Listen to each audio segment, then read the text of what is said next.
the tension that's created by current reality and vision leads to the next stage, which is taking action. There are a couple things there. One is a lot of people get caught up in planning and don't ever take action and learn from those actions that they take. And so you can kind of get trapped in just imagining and just thinking about what might be versus what actually is. And so, one of the goals is to really, take action sooner than later so that you can start to make progress. Even if that progress is a step back, it's progress because you're learning as you're going forward, as opposed to just kind of staying in your head and not actually moving anywhere. The other part of taking action is knowing which actions to take. David Allen wrote a book called Getting Things Done. And in it, he illustrates the idea that when you have actions to take, sometimes you don't know what's the actual next action to take.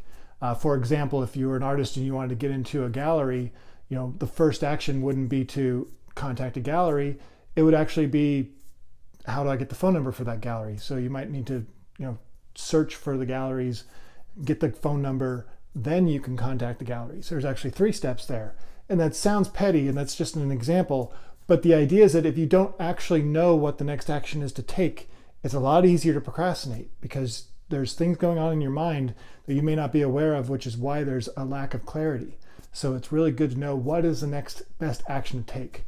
Related to that procrastination, the idea of understanding what the next step is to take is really valuable, especially when you have a project or an idea that you feel overwhelmed. You don't even know where to begin. It seems like too much. That's really where understanding what the next steps are can really help you. That whole idea of getting things done.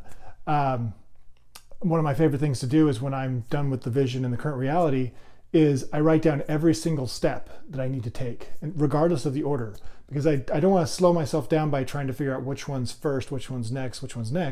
I just know this has to get done at some point, this has to get done at some point. So just getting them all out and then putting in the order has really helped me be able to take actions easier than I would have if I just stared and just like gone, oh, it's too much. You got to break it down to smaller pieces, and you've got to understand what the easiest next action is to take. Stage 5 is adjust, learn, evaluate, adjust. And for me, this feels like a lot of the other process kind of all rolled into one. Really, that whole idea of just constantly experimenting and learning from what you're doing. The idea of taking an action so that you can learn what, whether or not it's taking you forward or taking you backwards. So you can at least move forward as you go and you learn along the way. So this is kind of like this is one of his stages, but to me, this is almost like the other creative process and all together, or at least a lot of the creative process. When you don't come up with the idea that you want to right away, you go back and do it again. And the idea that creative people, they're willing to try again and try again and try again. You don't stop at the first solution, especially if it isn't what you want. So it's really all about that evaluation process, starting over if necessary, or at least taking a step back and adjusting. Stage 6 is building momentum. And this is, I think, a Robert Fritz original idea here, where you want to be able to give yourself deadlines in a manner that help you make progress towards your goal. You don't want to give deadlines to create false pressure and kind of create that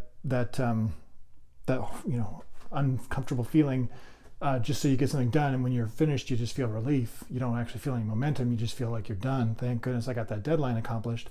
This is more about using deadlines, smaller deadlines, to be able to continually make progress and build on the accomplishment of the next thing. And so really leveraging that idea of momentum to take you forward to your final vision. Stage 7 is always have a place to go. And this is one of those where I don't know if it's a stage as much as it's just really good advice for you while you're creating your vision. And it's really just about the idea of when you're completing a day or a time period, when you've concentrated some time, spent some time on a project, before you're done, try to understand and carve a little space to understand what's the next thing you want to do, so that you always know exactly where to start the next day. And it also creates that sense of momentum and sense of like, I want to accomplish this. There's a clarity of the next right action to take because you've literally given yourself that action before you stopped the night or the day or the week before. Stage 8 is completion. And again, it's one of those stages where the other processes don't really talk about that. But, Robert Fritz just recognizes, that is a stage. Obviously, you have to complete it. And, it's really all up to you. When you say you're complete, you're complete. There's all those famous sayings that, art is never finished, it's abandoned. You can always just continually tweak a little bit more and maybe a little bit more, but at a certain point you might go too far and realize, oh no, I should have stopped earlier. So I think that one's more about learning how to understand when something's complete. And that took me a long time when I was in school.